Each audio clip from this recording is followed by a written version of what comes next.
في اول شهر ليا على يوتيوب جبت اكتر من 40,000 مشاهده واكتر من 2000 سبسكرايب، ودعم اكتر بكتير من اللي كنت مستنيه، وكومنتس ايجابيه وناس بتقول لي حلو وكمل. وبعدها اختفيت سنه كامله.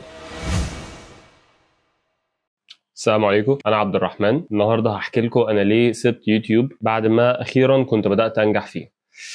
يمكن اللي ناس كتير ما تعرفوش ان انا اصلا كنت بحلم ابدا يوتيوب من وانا صغير، وحاولت كذا مره اعمل تشانلز زمان. مره عملت حاجات انيميشن، مره عملت حاجات حل مشاكل في الكمبيوتر، مره عملت حاجات تنزيل برامج. اي حد بيتفرج على اليوتيوب في 2015 مثلا يقدر يخمن شكل الشانل بتاعتي كانت عامله ازاي في الوقت ده. كان كل مره بيحصل نفس السيناريو، ببدا بحماس بعدها بوقف، ببدا بحماس بعدين تيجي الدراسه والامتحانات واضطر ان انا اوقف واختار ان الدراسه تكون هي الاولويه بالنسبه لي. ولما في الاخر دخلت كليه صيدله قلت تمام، انا دلوقتي محتاج ابدا اتعلم اكتر، محتاج ابدا انمي مهاراتي، محتاج ابدا اجرب حاجه جديده في الحياه واجل صناعه المحتوى شويه. وده اللي انا شفت الناس بتتكلم عنه، ان انت اصلا عشان تكون كونتنت كريتور لازم يكون عندك سكيلز، ولازم يكون عندك حاجه اصلا تقولها او تعملها، مش ان انا اعمل فيديوز وخلاص زي ما كنت بعمل زمان. بعدها قضيت حوالي 3 سنين او 4 سنين كاملين بتعلم وبجرب في حاجات جديده، تصوير، اديتنج، براندنج، ماركتنج، جرافيك ديزاين، كل الحاجات دي، لدرجه ان اتعلمت ميوزك برودكشن كمان. ولما اخيرا حسيت ان انا بقى عندي حاجه اعملها او اقدمها على يوتيوب، عملت الشانل دي.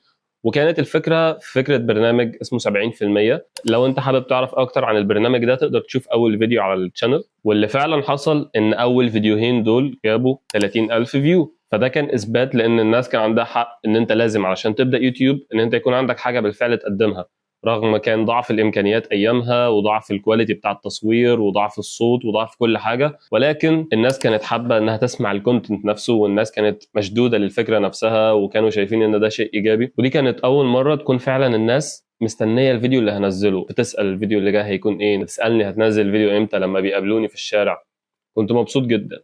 ولكن انت فهمت الدايره، امتحانات، فاينل، وقفت الشانل. في الترم الاول لما قررت ان انا ارجع تاني قلت خلاص انا مش هبدا في الترم الثاني وارجع اوقف تاني مع الامتحانات، خلاص دي كانت اخر سنه بالنسبه لي. فقلت خلاص انا هستنى لما اخلص السنه كامله وبعدها ابدا انزل فيديوز تاني. واخيرا اتخرجت من صيدله، ودلوقتي ما بقاش في عذر خلاص ان انا اعمل فيديوهات. ويمكن اهم حاجه خرجت بيها من صيدله مش الشهاده ومش ان انا دكتور ومش الكلام ده كله، اهم حاجه خرجت بيها هي السكيلز اللي انا اتعلمتها، والفرصه اللي كانت قدامي ان اجرب الحاجات دي في انشطه كتير مختلفه، واتعلم حاجات كتير واجرب واغلط واعمل حاجات صح واواجه مشاكل واحل المشاكل وهكذا. دلوقتي انا قررت ادي لنفسي سنه كامله ليوتيوب، هحاول اشوف انا هقدر اوصل لفين لو استمريت فيه سنه كامله. هو ده كان تحدي انا عامله بيني وبين نفسي، يعني ما كنتش حابب اشاركه، بس دلوقتي بقى قدامكم. الفترة الجاية هنشوف نوعين من المحتوى. النوع الأول وهو حلقات 70% اللي بيها بدأت رحلة الشانل دي أصلا. والنوع الثاني هو حاجات أنا حابب أتكلم عنها في الحياة بشكل عام، مواضيع وأفكار بتيجي في دماغي وحاجات بشوفها في الحياة بحس إن هي تستحق إن أنا أتكلم فيها وأقول فيها رأيي. أنا حاسس إن أنا هقدر أضيف فيها قيمة معينة. ولو دي أول مرة تشوفني وأنت أصلا مش عارف إيه هو 70%، فأنصحك إنك تروح تشوف أول حلقة خالص من البرنامج. ولو في توبيك من اللي أنا اتكلمت فيهم انت مهتم بيه تشوفه.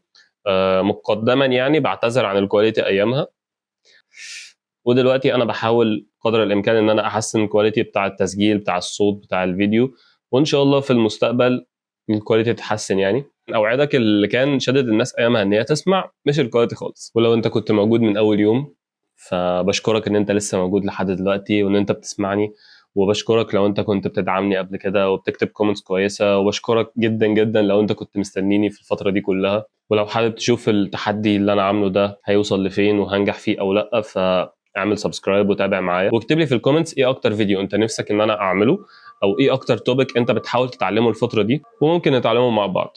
واشوفك الفيديو الجاي. سلام.